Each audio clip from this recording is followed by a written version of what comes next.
satunya.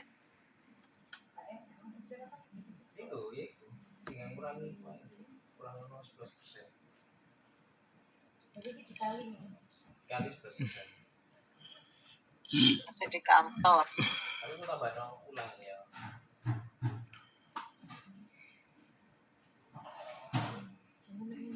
Ya, saya di ini menjelaskan terkait dengan hierarki peraturan undang-undang. Jadi memang nantinya kalau akan memformulasikan suatu kebijakan di dalam bentuk peraturan perundang-undangan, pasti kita harus tahu dulu bentuk apa yang harus mau kita ambil. Nah, jadi ada kebijakan seperti ini format hukumnya atau bentuk hukumnya apa sih yang akan kita ambil? Apakah itu nanti menjadi undang-undang, ataukah itu nanti menjadi perpres, ataukah PP, ataukah itu perda, ataukah itu perkada, ataukah itu keputusan. Maka saya menjelaskan. Jadi berdasarkan Undang-Undang 12 2011 tahun 2011 ya, nomor 12 yang sekarang diperbarui dengan Undang-Undang 13 2022 itu peraturan perundang-undangan sudah jelas ya bentuknya. Ini terus bisa digeser terus saja. Ini yang kemarin jadi tindakan pemerintah itu bisa nyata, hukumnya juga bisa privat. Jadi terusnya kita langsung masuk pada hierarkinya saja. Ini di Undang-Undang 12 nanti itu gampang intinya. Kita sambil berjalan. Ada jelas bentuk hierarki peraturan undang-undangan itu pertama Undang-Undang Dasar. Makanya Undang-Undang Dasar itu suatu peraturan undang-undangan. Jadi kalau itu peraturan undang-undangan itu kalau dulu masih sekolah SD atau apa itu kan masih terkenal dengan TAP MPR S nomor 20 tahun 88. Jadi di situ ada hierarki. Pertama ada Undang-Undang Dasar. Pancasila pakai peraturan undang-undangan? Bukan. Pancasila itu dasar negara, bukan peraturan undang-undangan. Peraturan perundang-undangan itu undang-undang dasar. Kemudian ada TAP MPR, ada undang-undang atau PP, ada peraturan presiden, pemerintah, peraturan presiden, peraturan daerah provinsi, kabupaten kota. Ini di Undang-Undang 12. Kalau dulu di TAP MPR, jadi pertama kali hierarki itu ada di TAP MPR nomor 20 XX itu ya tahun 66. Itu kalau kita ngomong ada struktur ini hierarkinya.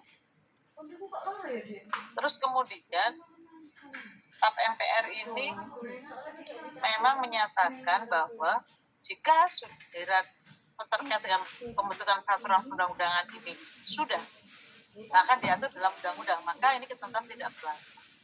Jadi kalau orang, saya pernah ditanya waktu itu juga kan, Bu, apakah TAP MPR diganti dengan undang-undang itu sesuai dengan asas hukum? Karena Ibu sampaikan ada asas contrarius actus, undang-undang diubah dengan undang-undang, PP diubah dengan PP, TAP diubah dengan TAP. Ini kenapa TAP diubah dengan undang-undang? Terus saya tanya, siapa yang ubah? Karena TAP itu sendiri yang menyatakan bahwa jika sudah ada diatur dalam peraturan undang-undangan, TAP ini tidak berlaku, hierarkinya kan diatur dalam undang-undang. Maka keluarlah Undang-Undang nomor 10 2004. Di situ pertama kali hierarki ini ada 10 2004 ada hierarki yang sampai pada peraturan desa. Sudah ada perda, ada perdes. Ada Pras gimana Bu? Nanti kita cerita. Kemudian Undang-Undang 10 2004 diganti dengan Undang-Undang 12 2011. Jadi pertama yang bisa kita ambil kesimpulannya ya, bahwa hierarki pertama kali jatuh dengan TAP karena memang waktu tahun 66 ya. Karena apa sih bentuk hukum yang kita punya? Kemudian TAP ini tidak melanggar asas contrarius actus karena TAP ini sudah menyebutkan di dalam pasalnya dia itu jika sudah diatur dalam undang-undang itu tidak akan berlaku. Maka itulah tidak melanggar asas contrarius actus. Kamu juga apa sih? Kan Kebijakan publik. Oh iya. Itu sempat saya ditanya waktu itu di arek sih. Aceh, Apa ya? Aceh. Arek opo? Aku kan.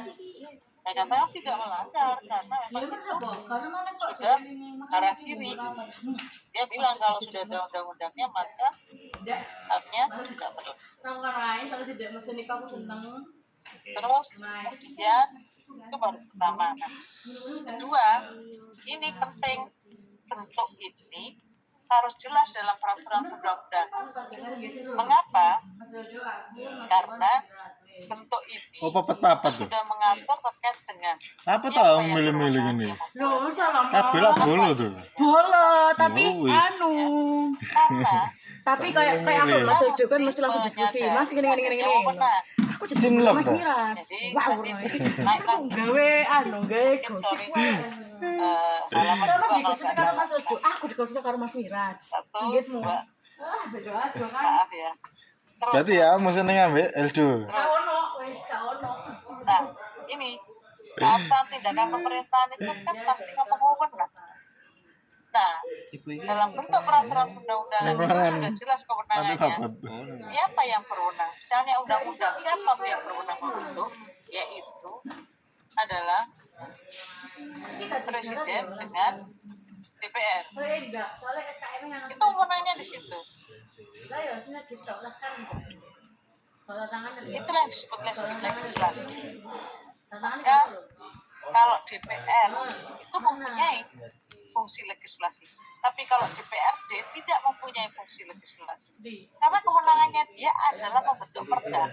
Maka kalau kewenangan DPRD itu satu, berwenang atau berfungsi membentuk perda aturan daerah. Dua, fungsi pengawasan atau fungsi keuangan. Tiga, fungsi pengawasan. Peran protes tidak ada. Coba itu dilihat dalam undang-undang pemerintahan daerah. Kalau di dalam penyelenggaraan pemerintahan, kekuasaan itu ada di tangan presiden. Tapi kalau pemerintahan daerah, itu kekuasaannya ada di kepala daerah dan DPRD. Jadi DPRD itu adalah pemerintahan daerah. Maka dia tidak punya kewenangan itu legislasi, tapi kewenangannya membentuk perda. Perda itu bukan legislasi, karena perda menjalankan undang-undang. Kita mesti harus baca wewenangnya dulu. Substansinya apa? Nah itu tadi. Substansinya kalau perda menjalankan undang-undang atau peraturan atasnya, tapi kalau undang-undang tidak. Tidak. Makanya kemarin saya sebutkan dengan teman-teman di DPRD bahwa tidak ada fungsi legislasi di DPRD, tapi yang ada fungsi membentuk peraturan daerah. Nah, ini kita tahu nanti ini mau menang ya. Kalau PP, kewenangannya siapa? Pemerintah. Berarti di sini siapa ya? Presiden yang bertanggung. Tapi biasanya itu adalah bentuknya atau leading sektornya adalah kementerian atau lembaga non kementerian yang kemudian ditandatangani oleh presiden sebagai kepala pemerintahan. Beda bu dengan peraturan presiden, beda. Ya, nanti substansinya beda lagi. Makanya kalau undang-undang itu nanti ada pasal, ada penjelasan pasal. Tapi kalau PP nggak ada, Perpres nggak ada, Permen nggak ada, Perda ada, tapi Perkada nggak ada penjelasan. Mengapa? Karena substansi Perda dan Perkada itu lebih teknisnya di Perkada, maka nggak boleh ada penjelasan. Jadi pasal-pasal itu harus jelas. perintah, larangan, dispensasi, izin atau kewenangan. Jadi setiap orang yang mendirikan bangunan wajib memiliki PBG, persetujuan bangunan gedung. Pemerintah, kepala daerah berwenang menerbitkan Iya. PBG, persetujuan bangunan gedung. Iya. Kepala daerah dapat melimpahkan atau berwenang melimpahkan kewenangan penerbitan PBG kepada melimpahkan. Nah ini berarti apa mandat atau delegasi pada siapa? Nah dalam hal pelimpahannya kemudian diatur Mana izinnya. banter nih. Gitu, Pak supaya Meli pelimpahan rawat. tadi tidak bisa maka tadi sampaikan itu peraturan itu harus jelas siapa yang berwenang. Kemudian substansi dan prosedurnya. Karena pembentukan peraturan perundang-undangan tadi adalah suatu tindak pemerintahan, maka harus memenuhi unsur itu. Dengan unsur ini kan akhirnya tahu, kalau peraturan kepala daerah berarti yang berwenang adalah kepala daerah dan DPRD. Tapi kalau itu peraturan daerah, tapi peraturan kepala daerah itu kewenangannya si kepala daerah. Prosedurnya beda juga. Kalau peraturan daerah prosedurnya ada Perda, kemudian penyusunan, pembahasan, harmonisasi, pembahasan, kemudian fasilitasi, sampai kemudian ada norek, baru boleh diundangkan. Tapi kalau perkada nggak ada norek, itu ada beda-beda. Itu prosedur. Di setiap format yang tadi jenisnya. Sampai sini ada yang tanya nggak?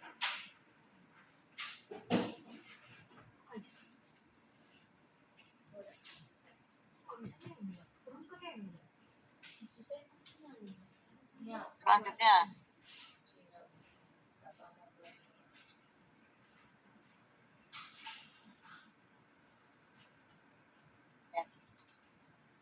peraturan daerah itu, peraturan perundang-undangan itu pasti disebutkan siapa yang berwenang.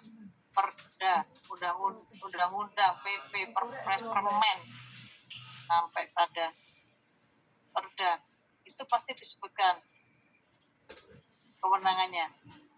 Pasti kewenangan itu punya tujuan, yaitu untuk mengarahkan tindakan seseorang untuk mencapai tujuan tersebut, mempengaruhi. Misalnya tadi saya katakan ada PBG, persetujuan bangunan itu. Pemerintah punya tujuan itu. Apa tujuannya? Tujuannya adalah mengendalikan hak setiap orang untuk mendirikan bangunan gedung dan hak setiap orang untuk mendapatkan lingkungan yang baik dan sehat. Jadi, kalau orang mendirikan bangunan gedung, jangan sampai mengganggu hak orang lain untuk mendapat lingkungan yang baik dan sehat. Ini bangunannya didirikan, tapi kemudian tetangganya bangunannya rusak, atau bangunan itu kemudian menimbulkan bahaya bagi penerbangan. Makanya kemudian kalau itu di wilayah dekat bandara pasti ada KKOP untuk kewenangan operasional bandara. Jadi misalnya wilayah ini KKOP-nya 15 meter, ini 50 meter, ini bisa lebih. Karena apa tujuannya tadi? Mengendalikan supaya bangunan yang didirikan tidak mengganggu lalu lintas penerbangan. Jadi kewenangan mengendalikan tadi itu adalah untuk mencapai tujuan tertentu. Maka masyarakat menggunakan cara-cara yang dilakukan oleh pemerintah, yang dituangkan dalam peraturan perundang-undangan itu untuk mencapai tujuan tertentu. Misalnya terkait dengan sekarang ini tidak boleh ada pegawai kontrak, maka ASN itu ada dua, PNS dan P3K.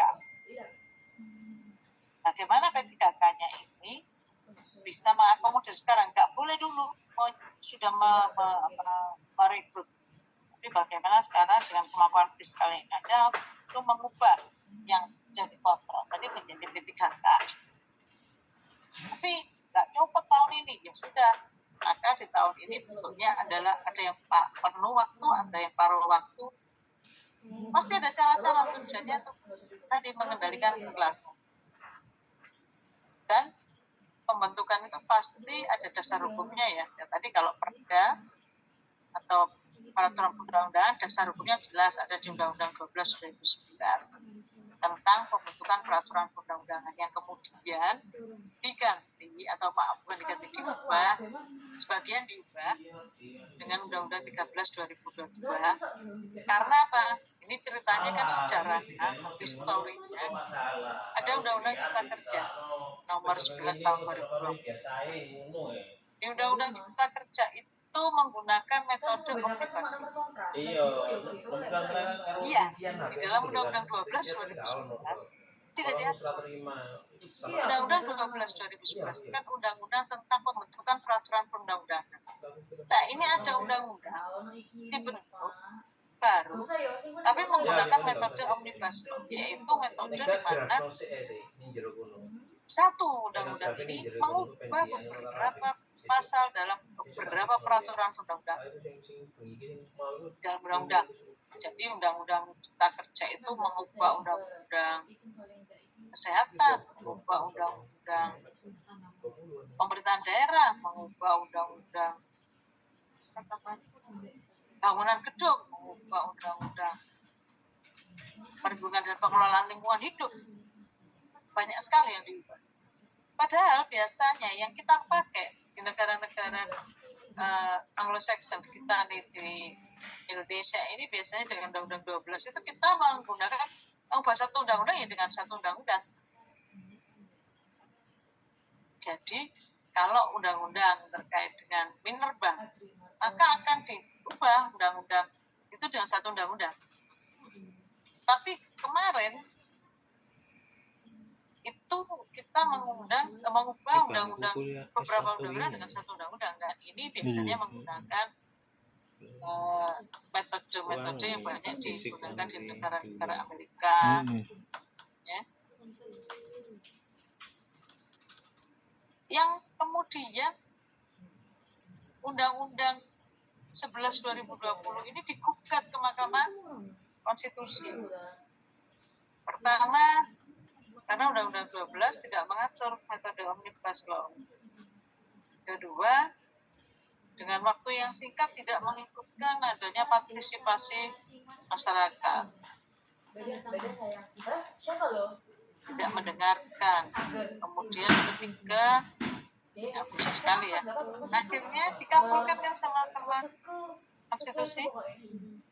Dan paling lama 2 tahun harus disusun suatu perbaikan. Nah, akhirnya keluarlah Undang-Undang 13 2022, di mana di Undang-Undang 13 2022 mengakomodir metode omnibus law. Kemudian juga mengakomodir beberapa, misalnya kalau buat undang-undang harus melibatkan perancang fungsional. Kemudian harus ada harmonisasi. Jadi semua peraturan perundang-undangan sebelum dibahas oleh bersama antara eksekutif dan legislatif itu harus diharmonisasi oleh Kementerian Hukum dan HAM. Undang-undang, PP, permen di pusat. Kalau yang di daerah, perda sama perkada itu diharmonisasi oleh Kanwil Hukum dan HAM. Ini hal baru. Untuk apa? Ya untuk mengharmonisasi, jangan sampai peraturan undang-undangan ini bertentangan dengan peraturan undang-undangan yang lain. Walaupun kami berpendapat, terutama kami yang dari pemerintah daerah ini, saya sudah sempat sampaikan itu di Kementerian Dalam Negeri, dan itu selalu menjadi suara Jawa Timur ini menjadi ini ya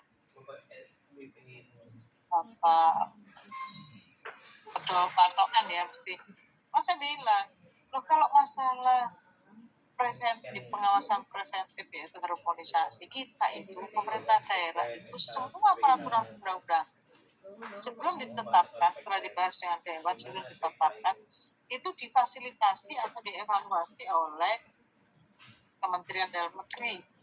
Jadi kami itu sudah punya induk, sudah punya ibu, jadi di Kemendagri. Maka kalau sebelum pembahasan dengan Dewan itu harus diharmonisasi oleh Kementerian Hukum dan HAM. Itu redaksi pertama itu preventifnya apa namanya prematur. Suatu peraturan undang-undang perda dibahas dengan Dewan itu banyak sekali masukan perubahan. Nah, belum dibahas itu sudah diharmonisasi. Sehingga kalau kemudian setelah diharmonisasi ada masukan-masukan terus kita bahas ke Dewan berubah lagi, itu kan jadi prematur. Habis-habisin waktu, habis-habisin duit. Karena apa? Ya, menunggu fasilitasi, harmonisasi di kami itu cukup banyak. Provinsi Jawa Timur ini ada 38, ditambah satu provinsi ada 39. Tampil tidak punya banyak tenaga, dia harus melakukan fasilitasi, harmonisasi untuk perda dan pilkada yang 1 tahun saja. Kami di Jawa Timur misalnya ada 15 perda. Ada peraturan gubernur itu renovasi ruang kepala gubernur Arab Salam. Itu masih provinsi, kabupaten kota pengen mulai. sehingga apa yang terjadi? Ada penumpukan yang cukup banyak. Bareng ini naik. Karena ini memerlukan Mariat ini berarti sampai bengi sampai ini. Jam 11 paling. Dia mencoba untuk melegitimasi perda maupun perda saya dengan bikin perda tentang pembentukan perda hukum daerah, di mana apabila sudah dimasukkan ke Kanwil dan sampai jatahnya 15 hari tidak hari kerja tidak dilakukan, maka kami berwenang untuk memproses lebih lanjut, yaitu kami masukkan ke Kemendagri apabila tidak pernah menolak dan minta hasil harmonisasi. Sudah Bu Lili, kita aja yang melakukan. Jadi kadang-kadang ada lucu perda saya ini sudah klasifikasi, sudah mau diundangkan, hasil harmonisasi belum keluar. Ini yang lucu. Tapi ya gimana? Kalau saya tunggu, ada bentuknya perda atau perkada itu adalah untuk menyelesaikan suatu permasalahan, untuk melegitimasi suatu kewenangan, untuk memberikan perlindungan hukum kepada masyarakat dan kepada pejabatnya, untuk memberikan kepastian hukum, untuk menyelesaikan suatu permasalahan. Nah, kalau ini lama dalam prosesnya, keburu peraturannya jadi, masalahnya sudah selesai. Penyelesaiannya dengan banyak faktor eksternal yang kemudian itu bisa menimbulkan masalah. Inilah yang kemudian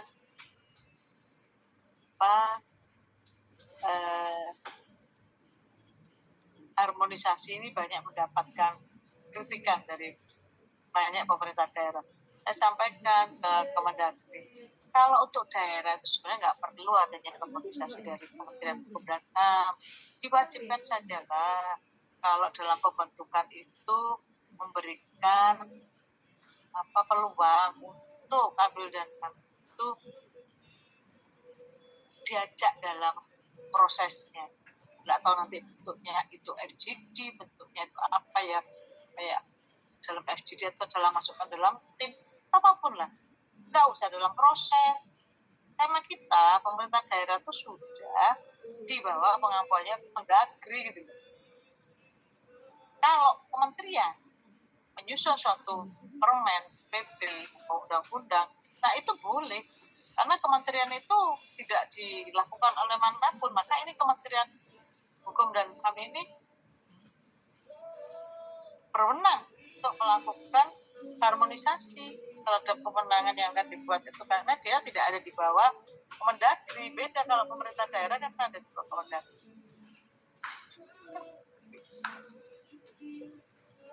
Gitu. Oke, sampai sini ada yang tanya.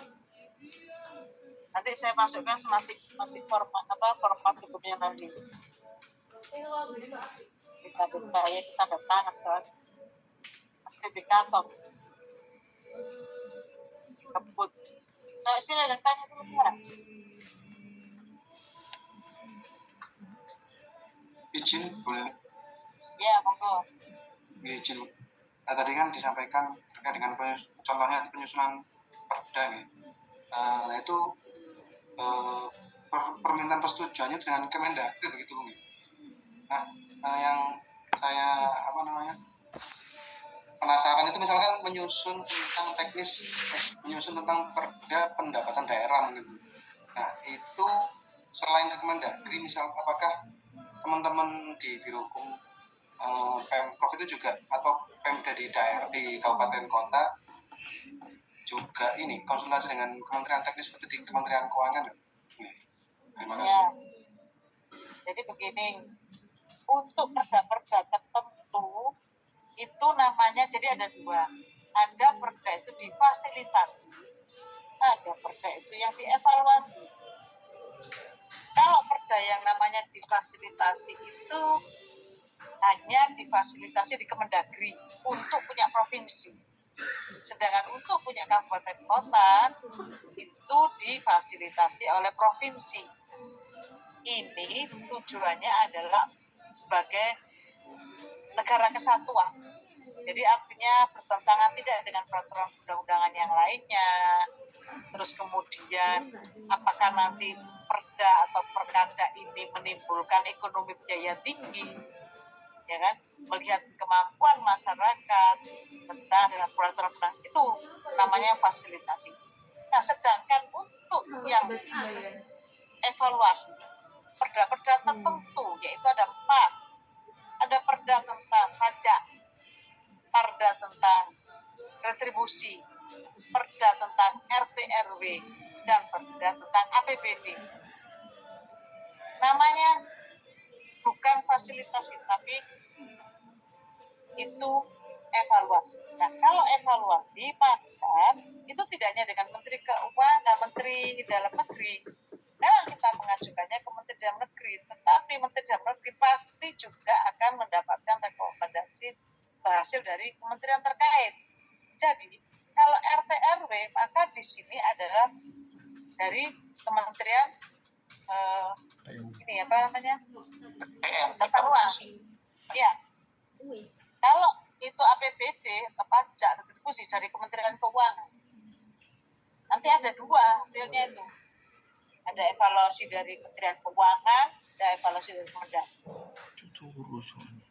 Ada evaluasi dari Kementerian Tata ruang, orang ada dari Kemendagri. Tapi kalau fasilitasi itu iya hanya kayak kan dari rokokan. Namun dikurangi. tidak menutup kemungkinan waktu melakukan fasilitasi Kemendagri itu Krungu tuh Ya masukan perlu dari tambahanku ya Kementerian terkait. aja nih dilereni.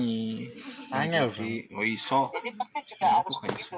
Demikian juga kalau yang ngomong tuh punya oleh gak kabupaten rokokan kota, itu gampang juga nyantuk di tidak teknis. membuat Kalau tentang tata mencari ruang, ide kan dari tata ini karya. Ya kan iso kok liyane, enggak harus kok iku. ini apa pak ini Jadi, Ya tapi dikurangi. tidak menutup kemungkinan saya Biasa sendiri setengah di kok, sini satu didukung. Kalau pet, ada perda dari Jadi, kabupaten kota aku tentang ngurangi kesehatan, siji pak maka waktu minta fasilitasi ke Biro Hukum bukan kami Tidak sendiri yang rokok, mengerjakan, siji. tapi kemudian kami undang rapat komite teknis. ayo bener ngurangi Karena mungkin ada istilah. Jadi Biro Hukum itu tidak paham semuanya, tapi paham terkait dengan norma, terkait dengan peraturan undang-undangannya.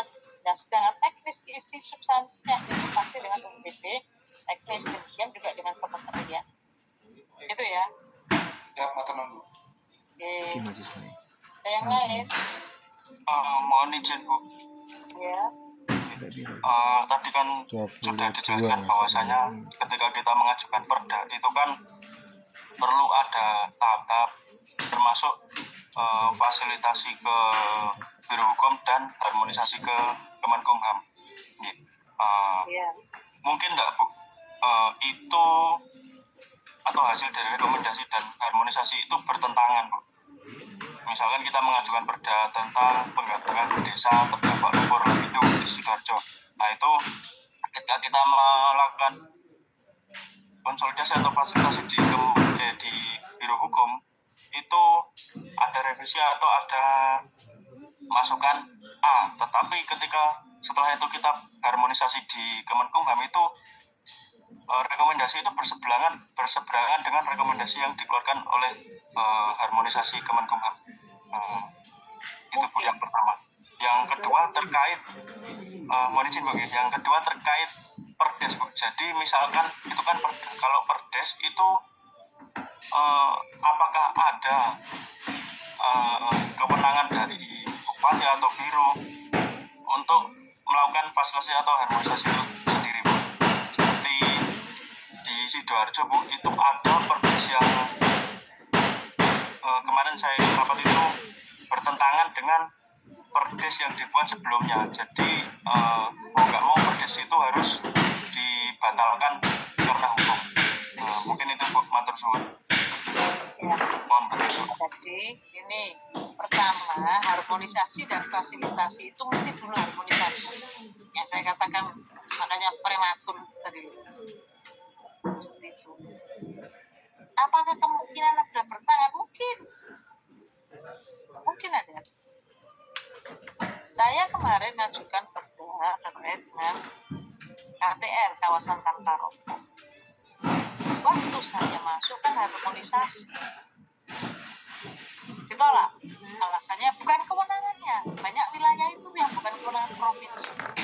Karena kawasan yang tanpa rokok itu satu adalah sekolah, dua pelayanan kesehatan, tiga terminal, empat ruang publik.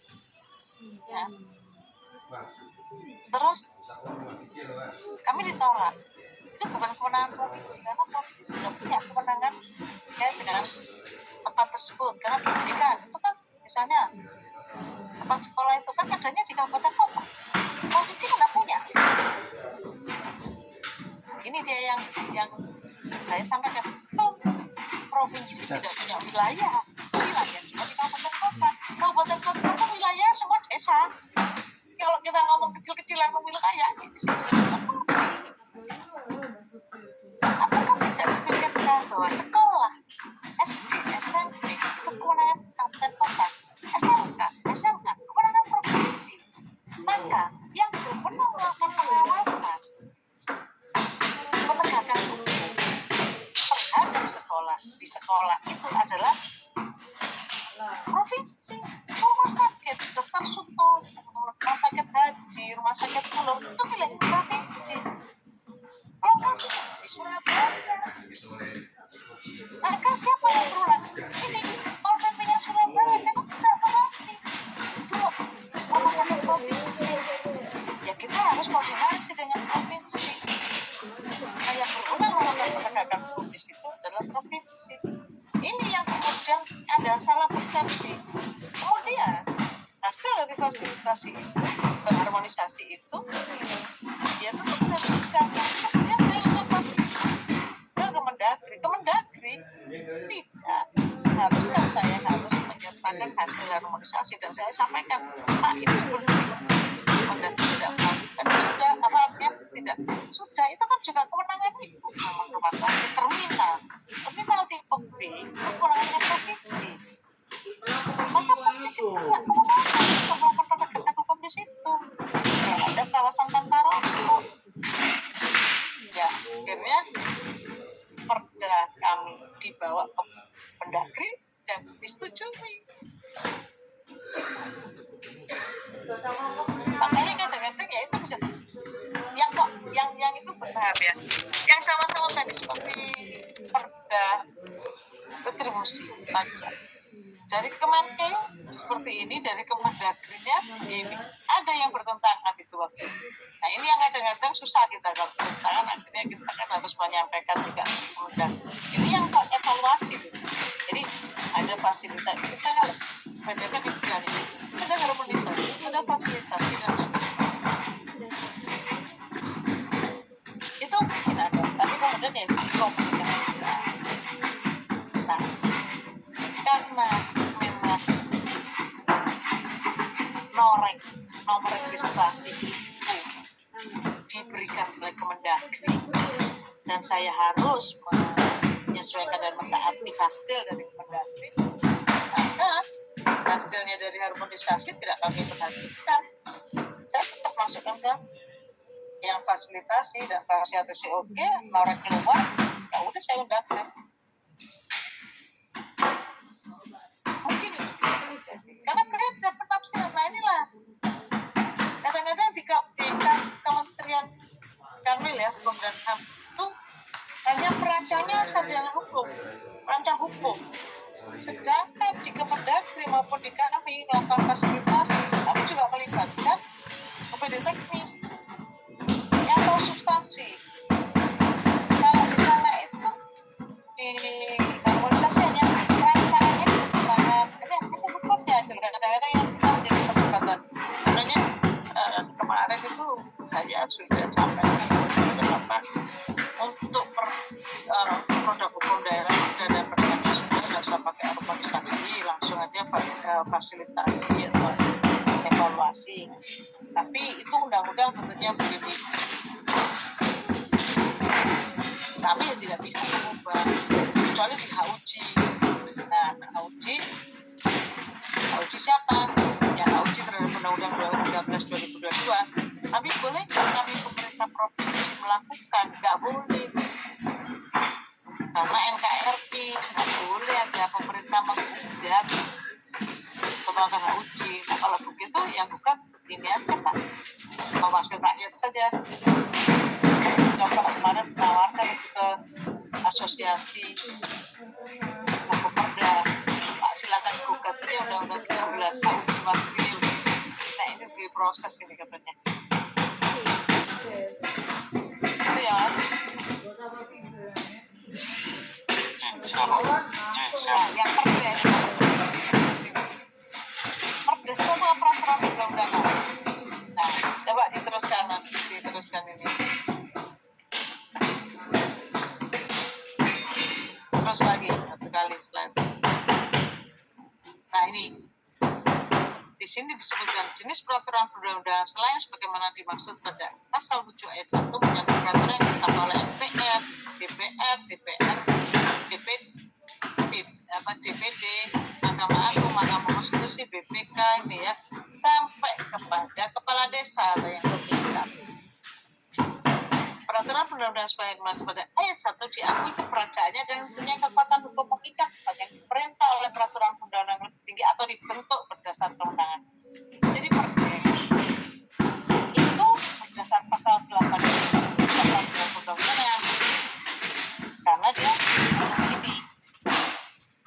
Nah, bagaimana dengan perdes? Memang perdes itu tidak ada ini harmonisasi. Tapi di sini dia harus menyerahkan ke kabupaten. Nah, kabupaten yang akan menilai kalau kemudian bertentangan, ya memang harus dicabut ini. Tapi bagaimana mekanismenya? Sama lah, ya disampaikan saja, kemudian yang bersangkutan bisa langsung nyabut saja. Tapi atau kalau nggak ada ya pakai HUJ, ya menguji peraturan undang-undang tersebut. Ya, biasanya kalau ditunjukkan ke kabupaten kotanya lewat institusi yang atau lembaga yang di atasnya begitu, itu langsung diajukan perubahan. Nggak usah pakai di HUJ apalagi perdes, uji perdes itu. Tapi kadang-kadang perdes yang banyak ini kan perdes tentang retribusi masuk kawasan retribusi ini itu tuh nggak boleh sebenarnya.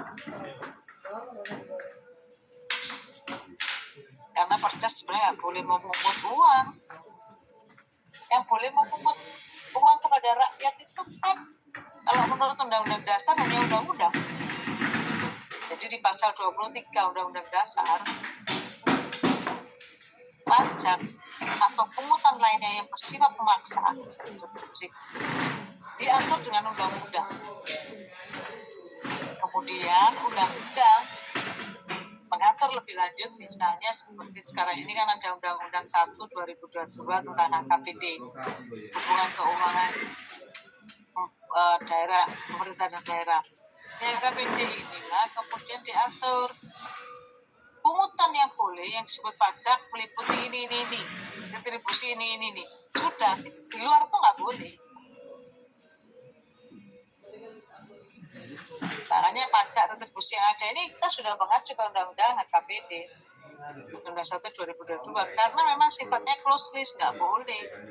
Kalau dulu zaman 2000-an kan, tahun 98 itu boleh sepanjang ditetapkan dengan perda. Jadi pajak aja nggak boleh, tapi kalau retribusi boleh asal ditetapkan dengan perda.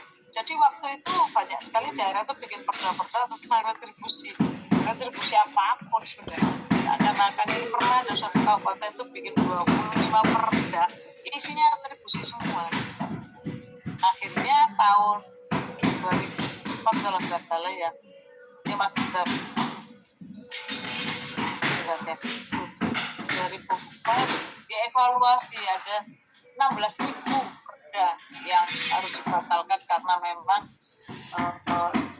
ada pungutan yang kemudian menimbulkan ekonomi biaya tinggi bagi masyarakat. Nah, keluarlah kemudian undang-undang yang memberikan pembatasan bahwa tidak boleh